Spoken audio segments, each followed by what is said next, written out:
Say, man, who's that cat coming down the street? I don't know, but it sounds to me like that wicked man with the bone. Hi, welcome to the Chemistry of Life. I'm Megan. And I'm Lauren. Today we'll be talking about the chemistry within basketball. Basketball was invented by James Naismith in 1891 at the YMCA Training School in Springfield, Massachusetts. Many people don't realize how much chemistry relates to our everyday lives. Without chemistry, who knows where we would be? Over 26 million Americans play basketball, and only a few realize that they are actually contributing to chemistry.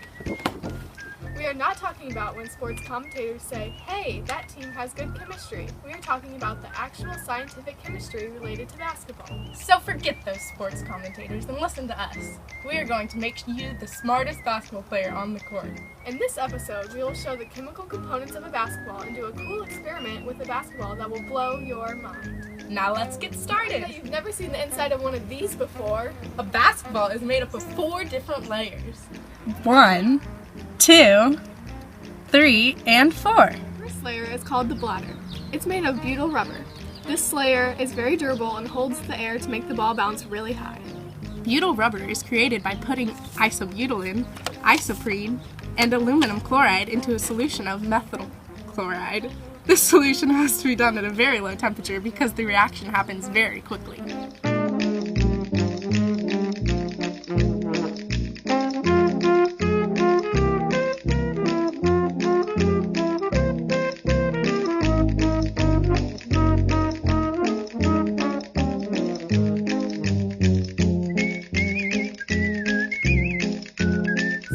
Nylon thread is wrapped around the bladder.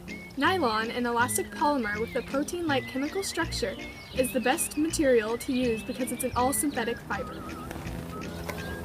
This thin layer is used for strength and to keep the ball in the spherical shape. Another layer of rubber. This is just to ensure that the ball even bounces for the not-so-talented players. This layer is the leather panels, giving it that basketball look we all know.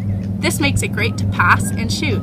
Who would have thought that the inside of a basketball was made up of all that? Now let's go do an experiment. Ready for a super cool experiment? This will blow your mind. We will show our experiment to all of our friends and then explain what happened.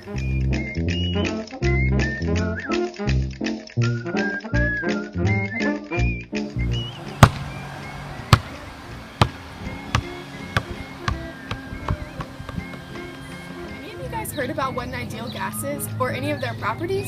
One of these properties is that collisions between gases or between a gas and a surface are elastic.